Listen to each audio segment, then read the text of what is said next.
प्रिय विद्यार्थियों, class 11th commerce subject business economics chapter number 5 organisation of data means classification समंकों का संगठन अर्थात वर्गीकरण पार्ट 4 के लिए डिजिलेशंस ऑफ नवांकुर में आपका पुनः एक बार फिर स्वागत है। तो चलिए स्टार्ट करते हैं हम आज का टॉपिक संख्यात्मक वर्गीकरण की विधियां। स्क्रीन पर आप देख रहे हैं कच्चे या शुद्धांकड़ों ग्रुप में, सांख्यिकी श्रेणी ग्रुप में।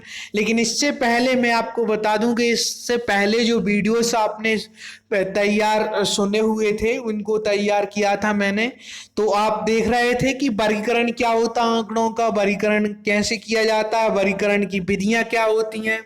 तो वर्गीकरण की आपने 4 विधियों के बारे में सुना था, समयानुसार वर्गीकरण, भौगोलिक वर्गीकरण, संख्यात्मक वर्गीकरण और गुणात्मक वर्गीकरण। और इसी के साथ साथ आपने जो है संख्यात्मक वर्गीकरण से संबंधित कुछ शब्दावली के बारे में भी सुना था, उस पर हमने चर्चा की थी। सवालों के लिए अनिवार्य रहेगा, उसको जानना पहचानना बहुत महत्वपूर्ण होगा। तो आप संख्यात्मक वर्गीकरण की जो विधि थी उसी विधि के अंतर्गत हम आगे पढ़ने वाले इस वीडियो में। तो देखिए हम स्टार्ट करते हैं संख्यात्मक वर्गीकरण की विधि। तो यहाँ पर जो है संख्यात्मक वर्गीकरण के लिए समंकों को 2 भागों में वर्गीकृत किया है, कच्चे या शुद्ध आंकड़े। अब देखिए कच्चे या शुद्ध आंकड़े क्या होते हैं। एक अनुसंधानकर्ता जो है किसी भी अनुसंधान से संबंधित जब आंकड़े एकत्रित करता है, प्राप्त करता है, वह प्रारंभ में एकत्रित किए हुए आंकड़े जो होते हैं कच्चे या शुद्ध आंकड़े कहलाते हैं। फिर ये आंकड़े जो होते हैं क्या होते हैं, थोड़े से अव्यवस्थित होते हैं, इनसे निष्कर्ष निकालना थोड़ा सा कठिन होता है। तो नंबर 2 पे आता है फिर सांख्यिकीय श्रेणियां। तो सांख्यिकीय श्रेणियों से मतलब यहाँ पे है कि जब भी आंकड़े एकत्रित किए जाते हैं उन आंकड़ों को क्या होता है, किसी क्रम के आधार पर या किसी विशेषता के आधार पर उनको एक निश्चित क्रम में या व्यवस्थित रूप से जब व्यवस्थित किया जाता है, उनको प्रस्तुत किया जाता है, तो इस प्रकार के प्रस्तुतिकरण को हम सांख्यिकीय श्रेणियां कहते हैं। ठीक है, अर्थात कहने का आप मतलब समझ गए होंगे कि कच्चे जो आंकड़े होते हैं उनको एक क्रम से व्यवस्थित और प्रस्तुत करना ही सांख्यिकीय श्रेणियां कहलाता है। अब स्क्रीन पर देखिए आप संख्यात्मक वर्गीकरण की विधियां, वही कच्चे या शुद्ध आंकड़े हैं नंबर 1। इसमें उदाहरण दिया है कि एक कक्षा में 24 विद्यार्थियों के 50 में से कितने कितने अंक प्राप्त हुए हैं, इनको एकत्रित किया है, अलग अलग क्रम से लिख दिया 24-25 छात्रों के।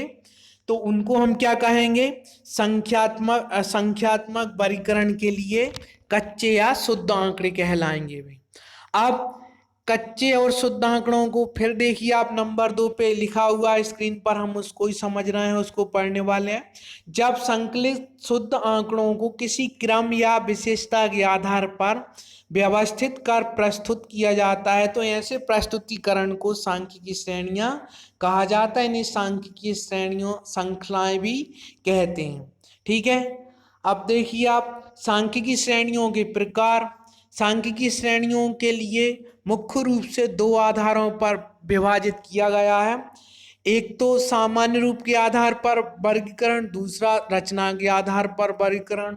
तो सामान्य रूप के आधार पर जो वर्गीकरण किया गया है, विभाजन किया गया है, वह 3 प्रकार का है, समयानुसार श्रेणी, स्थानानुसार श्रेणी और दशानुसार श्रेणी। तो समय, स्थान और दशा के अनुसार पहचानना बिल्कुल सरल होता है। समय के अनुसार का मतलब होता है कि सन के आधार पर किसी समस्या से संबंधित या किसी अनुसंधान संबंधित आंकड़ों को प्रस्तुत करना जो है समय अनुसार कहलाता है। स्थान अनुसार का मतलब होता है कि आंकड़े जब स्थान के अनुसार एकत्रित कर प्रस्तुत किए जाते हैं तो वह स्थान अनुसार श्रेणी कहलाती है। और किसी अनुसंधान के आंकड़ों को दशा के अनुसार प्रस्तुत किया जाता है कि कौन सी दशा के आंकड़े हैं जी, तो उसको है ना दशानुसार श्रेणी कहा जाता है। ठीक है, तो ये तीनों प्रकार की श्रेणियां थी, समयानुसार, स्थानानुसार और दशानुसार। अब स्क्रीन पर आप देखिए समयानुसार श्रेणी का एक उदाहरण दिया है कि भारत की जनसंख्या को जो है अलग अलग समय में बताया है, कितनी जनसंख्या किस सन में थी, अर्थात 10 साल में कितनी जनसंख्या हुई, कितनी वृद्धि हुई, इसमें कुल कितनी जनसंख्या हमारे भारत में थी उस समय। तो इसमें जनसंख्या जो है मिलियन में दी है 1971 में 548, 81 में 683, 1991 में 846, 2001 में 1029 और जो है 2011 में 1210 मिलियन थी। तो ये क्या है, समय के अनुसार आंकड़े हैं, इनको समय के अनुसार आंकड़ों में एक श्रेणी में व्यवस्थित किया है। तो ये कौन सी श्रेणी है, समय अनुसार श्रेणी है। फिर दूसरा उदाहरण दिया है स्थानानुसार के लिए। तो इसमें आपको आपने देखा है कि चावल का उत्पादन जो है स्थान के अनुसार दिया, मध्य प्रदेश में कितने टन हुआ है, उत्तर प्रदेश में, बिहार में, पंजाब में 48,000, 75,000, 66, 87,000 टन जो है उत्पादन हुआ है। तो ये क्या है, स्थान के अनुसार श्रेणी में प्रस्तुत किया गया है इन आंकड़ों को। अब इसी क्रम में देखिए आप दशानुसार। दशानुसार मतलब किस दशा से कौन सी संख्या, कौन से आंकड़े हमें प्रस्तुत प्राप्त होते हैं, हमने प्रस्तुत किए हैं जो श्रेणी के रूप में। निगम कर के रूप में, निगम कर के अतिरिक्त आयों पर कर, संपत्ति एवं पूंजी व्यवहारों पर कर, आयात निर्यात शुल्क, अर्थात दशा के अनुसार जो हमको राजस्व प्राप्तियां हो रही हैं उनको हमने जो है दशाओं के आधार पर प्रस्तुत निम्न श्रेणियों में किया है। ठीक है, अब देखिए आप रचना के आधार पर जो है वर्गीकरण है श्रेणियों का, ये 3 प्रकार का होता है। और मैं आपको बता दूं कि जितने भी सवाल रहेंगे सांख्यिकी में, जैसे केंद्रीय प्रवृत्ति के माप है, अपकरण है, इस प्रकार के सवालों को जो है श्रेणियों के आधार पर ही पहचाना जाता है और श्रेणियों के आधार पर ही उनको हल किया जाता है, उनसे निष्कर्ष निकाले जाते हैं। तो यहाँ पर कहने का मतलब ये है कि आप श्रेणियों की पहचान विशेष रूप से रखें कि किस प्रकार की श्रेणियाँ व किस प्रकार से हमारे सवाल के लिए प्रयोग की जाएगी। तो 3 प्रकार की श्रेणियां यहाँ पर, व्यक्तिगत श्रेणी, खंडित श्रेणी और अखंडित श्रेणी। तो स्क्रीन पर आप देख रहे हैं पहले कौन सी श्रेणी है, व्यक्तिगत श्रेणी है। इसमें देखिए क्या होता है, व्यक्तिगत श्रेणी के लिए सबसे पहले आप देखते हैं किस प्रकार से पहचानेंगे। व्यक्तिगत श्रेणी की पहचान, खंडित श्रेणी की पहचान और अखंडित श्रेणी की पहचान करना बहुत अनिवार्य है। तो देखिए क्या होता है, व्यक्तिगत श्रेणी में प्रत्येक इकाई का अलग अलग मापन किया जाता है, अर्थात प्रत्येक इकाई जो है अलग अलग होती है, स्वतंत्र होती है एक दूसरी इकाई से।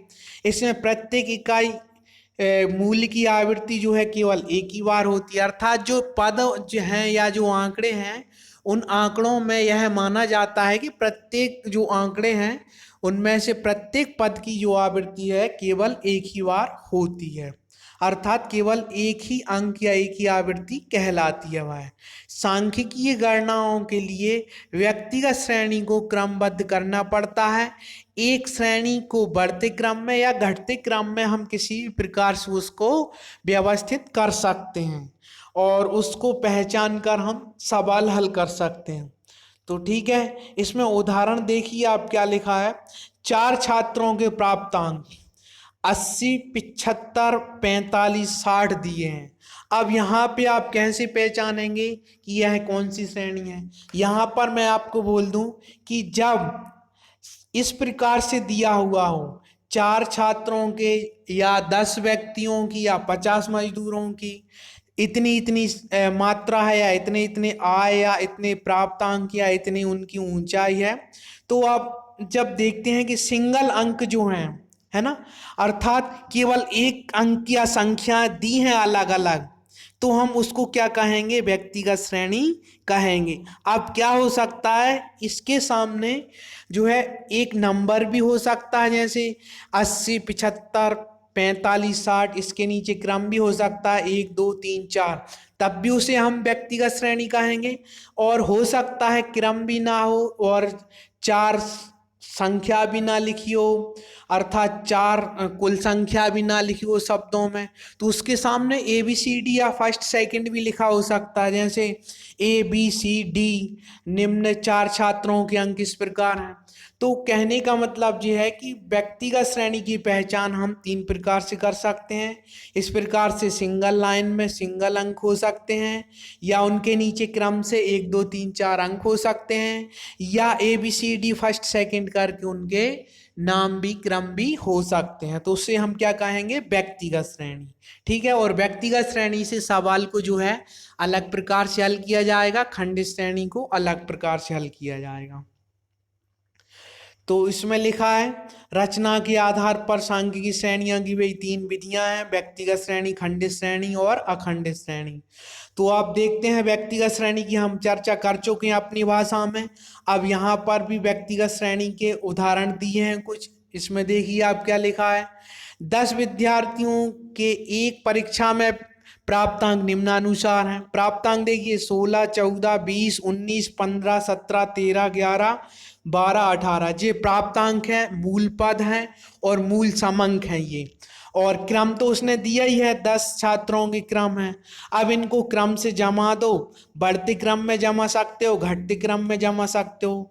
ठीक है, लेकिन हो सकता है कि ये प्राप्तांक जो है सिंगल भी हो सकते हैं, हो सकता है इसके सामने जो 1 2 3 4 10 अंक हैं ये ना भी होते, इनके स्थान पर क्या हो सकता था, ABCD लिखा हो सकता था, फर्स्ट सेकंड थर्ड भी लिखा हो सकता था, और कुछ भी ना लिखा होता, तब भी हम इसको क्या मानते, व्यक्तिगत श्रेणी ही कहते।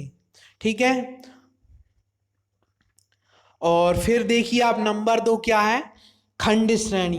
खंडित श्रेणी में क्या होता है, खंडित श्रेणी में जो है प्रत्येक इकाई का जो है यथार्थ माप किया जा सकता, अर्थात प्रत्येक इकाई जो है कितनी बार प्रयोग की गई है, अर्थात कोई संख्या जो है कितनी बार प्रयोग में आई है उसे हम आसानी से अलग अलग मेजर कर सकते हैं, उसको माप सकते हैं।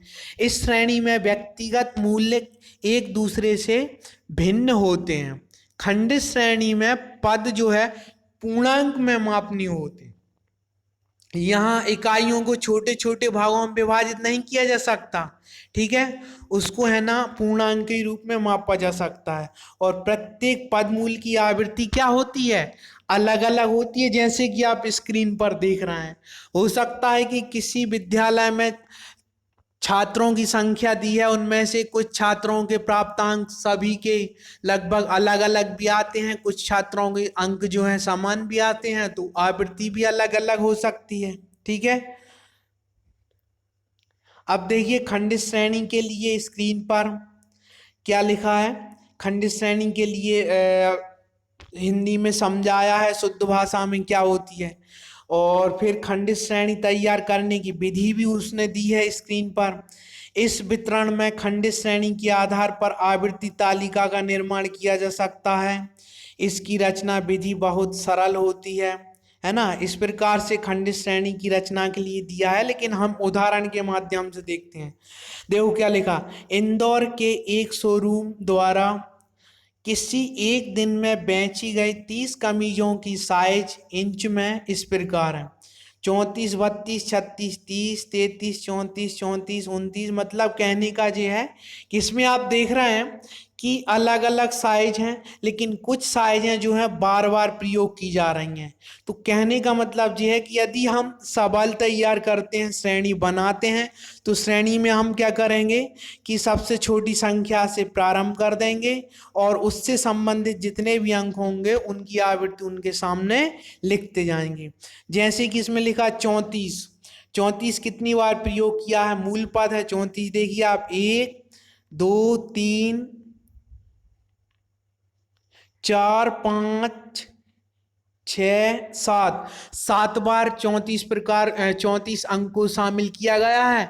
तो 34 तो मूल अंक या मूल डाटा हो जाएगा, लेकिन उसकी आवृत्ति कितनी हो जाएगी, 7 हो जाएगी। इसी प्रकार से सभी संख्याओं को जितनी बार प्रयोग किया है उनकी आवृत्ति उतनी ही बार मानी जाएगी, तो उसे हम खंडित श्रेणी कहेंगे।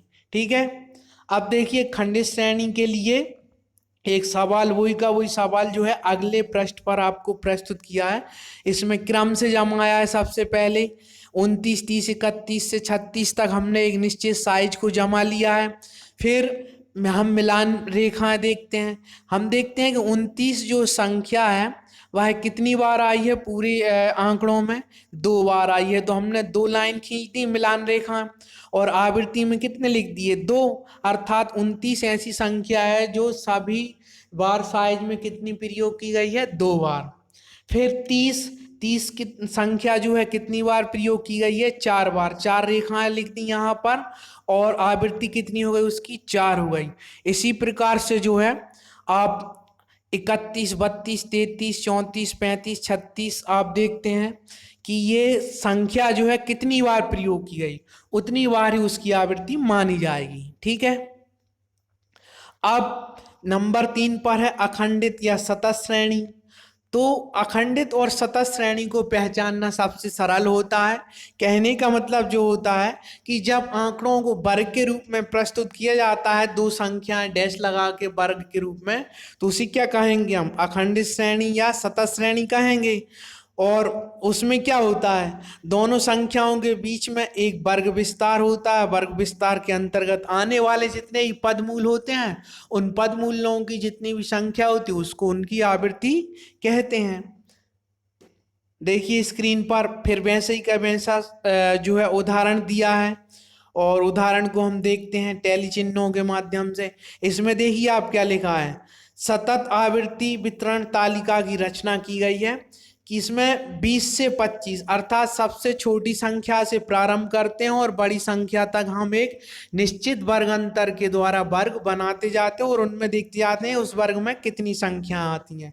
तो इसमें सबसे छोटी संख्या कितनी है? 20 और सबसे बड़ी संख्या कितनी है? 45। अब हम क्या करते हैं? 20 संख्या के लिए 5-5 से अंतर करते जाते हैं और उनके वर्ग बनाएंगे। जैसे 20 से 25, 25 से 30, 30 से 35, 35 से 40, 40 से 45 अधिकतम संख्या तक हमने वर्ग बना दिए। अब देखते हैं इन 5-5 अंतर के वर्गों में कितनी संख्याएं शामिल हैं। तो 20 से 25 में कितनी संख्याएं शामिल हैं? 2। तो हमने टैली चिन्ह लगा दिए, कितने? 2। तो आवृत्ति कितनी हो गई? 2। अर्थात 20 से 25 के अंतर्गत जो संख्याएं कितनी हैं? 2। तो उनकी आवृत्ति हो जाएगी 2। फिर 25 से 30 की संख्याएं कितनी हैं? टैली चिन्ह लगा दिए 4 और 4 पे एक तिरछी लाइन खींच दी, हो गए 5 और 3 फिर सिंगल लाइन खींच दी, कितने हो गए? 8। तो इनकी आवृत्ति कितनी हो गई? 8। इस प्रकार से वर्ग जो बने होते हैं, वर्ग के अंतर्गत आने वाले पदमूल्यों की संख्या को ही हम उनकी आवृत्ति कहते हैं। तो ये क्या है? ये जो है आपकी कौन सी श्रेणी हो जाएगी? अखंडित श्रेणी हो जाएगी। तो ये 3 प्रकार की श्रेणियां हैं मुख्य रूप से सवाल के लिए, व्यक्तिगत श्रेणी, खंडित श्रेणी और अखंडित श्रेणी। इन्हीं को पहचानना और इन्हीं के आधार पे आपको सवाल हल करना है। धन्यवाद।